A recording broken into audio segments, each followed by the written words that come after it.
Militants on a murderous rampage across Iraq are not less than 40 miles from the capital, Baghdad. ISIS fighters are battling for control of Baquba. That's 37 miles to the north. They stormed the police station, they looted the weapons, but the governor's office says Baquba has not fallen to ISIS militants. Anderson Cooper is in the Iraqi capital. So what's the situation like in Baghdad, Anderson, right now? Well, it's been a deadly day, as you said, outside the capital and inside the capital as well. There were 6 bombs set off inside Baghdad today, 5 roadside bombs, at least 1 car bomb in Sadr City. A total of at least 12 people killed, according to Iraqi police. Dozens, though, wounded in those multiple bombings. Though there is very tightened security here in the capital. We went out. As soon as we got out of our vehicles, police were instantly on us asking for identity papers.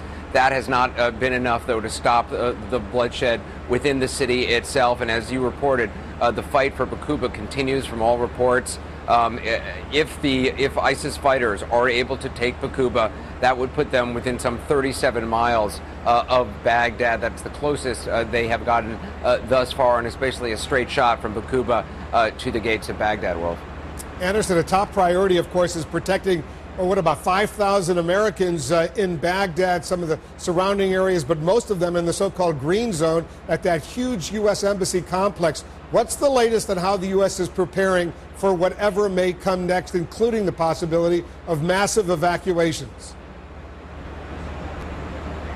Well, as you know, 275 military personnel have been brought to the region, more than 100 sent already to the embassy since the weekend, said to be about 100 more in the region. That's about all the U.S.'s military is saying, capable of dealing with airlifts, helicopter transport, and the like. All of that really to protect the enormous U.S. embassy, which is really kind of a city within the city itself, inside the green zone. As you said, some 5,000 employees at that embassy, the largest, most expensive embassy that the United States has anywhere in the world. So to evacuate it, that would obviously be a massive challenge, which is one of the reasons they brought in these troops, combat-ready troops, according to the White House, but obviously not directly engaged in the fight against ISIS. U.S. taxpayers spent, $1 billion building that embassy complex in the green zone in Baghdad, not far away from where you are, Anderson. Let me get your analysis of this amazing statement released today by Prime Minister Nouri al-Maliki's office, actually accusing Saudi Arabia of appeasing terrorists, providing support to these radical groups. What's going on here? Well, certainly Saudi Arabia, they make the case that the royal family in Saudi Arabia feels they are under a threat from ISIS.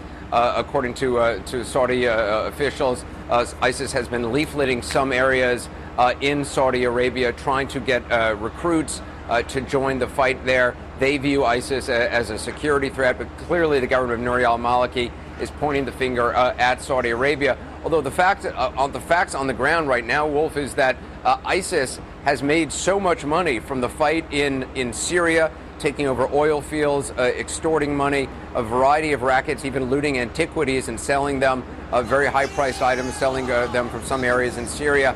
And now that they've taken over Mosul, as you know, they were able to raid government banks as well as private banks and take a lot of gold and also hundreds of millions of dollars. So this now may be probably the most well-funded terror organization, jihadist organization in the world, with more money than Al-Qaeda in the Arabian Peninsula or other groups out there.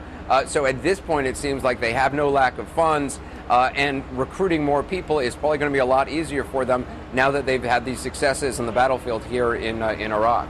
You're absolutely right. Mosul alone, the second largest city in Iraq, nearly 2 million people. They looted all those banks and they walked away, most estimates suggesting at least $500 million, $500 million in cash and in gold, among other priceless items. Anderson, thanks very much. Anderson will anchor a special edition of AC 360, once again live tonight from Baghdad, 8 p.m. Eastern, right here on CNN. He will interview, among others, Tony Blair, the former British Prime Minister. Anderson, we'll see you back then. We'll see you at 8 o'clock tonight. Thanks very much.